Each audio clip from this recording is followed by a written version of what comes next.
Hello everyone, आज हम start करेंगे कैपेसिटर की सीरीज। इसमें पी बाई क्यू क्वेश्चन हम करने वाले हैं। वन बाय वन जितने भी आज तक क्वेश्चंस आए हैं हम इन सभी क्वेश्चंस को वन बाय वन यहाँ पे सॉल्व करेंगे। तो फर्स्ट क्वेश्चन आपका है, पोटेंशियल और चार्ज के बीच में यहाँ पर एक ग्राफ है। पोटेंशियल और चार्ज के बीच में एक ग्राफ है और ए और बी यहाँ पर कैपेसिटर है। ए और बी यहाँ पर दो कैपेसिटर हैं और जो ग्राफ है वो पोटेंशियल और चार्ज के बीच में है। हमारे को यहाँ पे फाइंड करना है which of the following has higher capacitance. Capacitor A या कैपेसिटर बी की हायर कैपेसिटेंस हमारे को फाइंड करनी है। ठीक है, तो इसका सॉल्यूशन ये है, इसका जो बेसिक कांसेप्ट है वो ये है, यहां पर हमारे को पोटेंशियल और चार्ज के बीच में सबसे पहले यहाँ पे फार्मूला लिखो, Q equals to C, Q equals to C into V। ठीक है, पोटेंशियल और चार्ज के बीच में है, पोटेंशियल और चार्ज के बीच में यहां से आप y अपॉन x की फॉर्म में से बना लो पहले, तो v by Q equals to हो जाएगा यहाँ पर c। ये v by Q equals to हो जाएगा आपका यहाँ पर c। तो ये आएगा नीचे बेटा, तो ये ऊपर हो गया। तो यहां से हम पहले क्या करना है, बेसिक कॉन्सेप्ट लगाएंगे। पहला कॉन्सेप्ट ये है कि किसी भी एक क्वांटिटी को यहाँ पे कांस्टेंट करना होता है। किसी भी एक क्वांटिटी को यहाँ पे कांस्टेंट करना है, या तो चार्ज को कांस्टेंट कर दो या फिर पोटेंशियल को कांस्टेंट कर दो। ठीक, तो यहाँ पर हम कॉन्सेप्ट जो है बेसिक लगाएंगे, किसी भी एक क्वांटिटी को कांस्टेंट कर दो तीन में से। तो यहां पर हमने चार्ज को कांस्टेंट करना है। अगर ये चार्ज कांस्टेंट हो जाए, अगर ये चार्ज कांस्टेंट हो जाए, अगर इस चार्ज को अगर हम कांस्टेंट करें, बनाएं,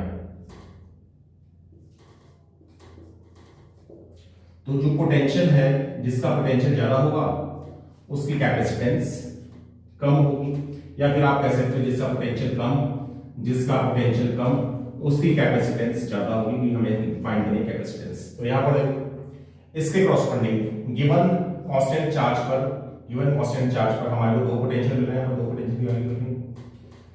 यहां पर पोटेंशियल हो गया B और इसका पोटेंशियल होगा, इसके क्रॉसपेंडिंग हो गया पोटेंशियल A। ठीक है, तो यहां से from the given diagram potential जो B है, जो B का जो पोटेंशियल है वो A के पोटेंशियल से ज्यादा है। जिसका पोटेंशियल ज्यादा उसकी कैपेसिटेंस यहां पर कम होगी, तो यहां पर कैपेसिटेंस जो है वो A की ज्यादा होगी एज कंपेयर्ड टू B।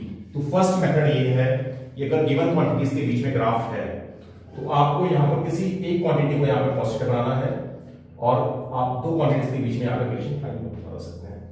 ठीक है, बेसिक कांसेप्ट ये है। ऐसा नहीं है कि आपको चार्ज को कांस्टेंट बनाना, आप पोटेंशियल को भी कांस्टेंट बना सकते हैं। लाइन इस तरह से खींचिए, तो यहां पर गिवन कांस्टेंट पोटेंशियल में आपको दो चार्ज मिल जाएंगे, तो यहां से आप बता सकते हो जिसका चार्ज ज्यादा उसकी कैपेसिटेंस भी ज्यादा हो जाएगी। ठीक, तो पहला मेथड तो ये है हमारा। ठीक, सेकंड मेथड आपका मालूम है, आपका स्लोप का मेथड होता है, तो ये आपको मालूम है। सेकंड मेथड जो है जनरली बच्चे यही कराते हैं। तो सेकंड मेथड है हमारा स्लोप मेथड है, ये स्लोप मेथड है। ठीक, स्लोप मेथड में आप पहला वाला एंगल हमने कहा चलो θ2 है, ये एंगल θ1 है। तो θ2 जो है from given diagram, θ2 is given at θ1। ठीक, तो यहां से आप बोल सकते हो tan θ2 जो है वो ग्रेटर देन tan θ1 से, यानी स्लोप जो है a का ज्यादा है, b का ज्यादा है।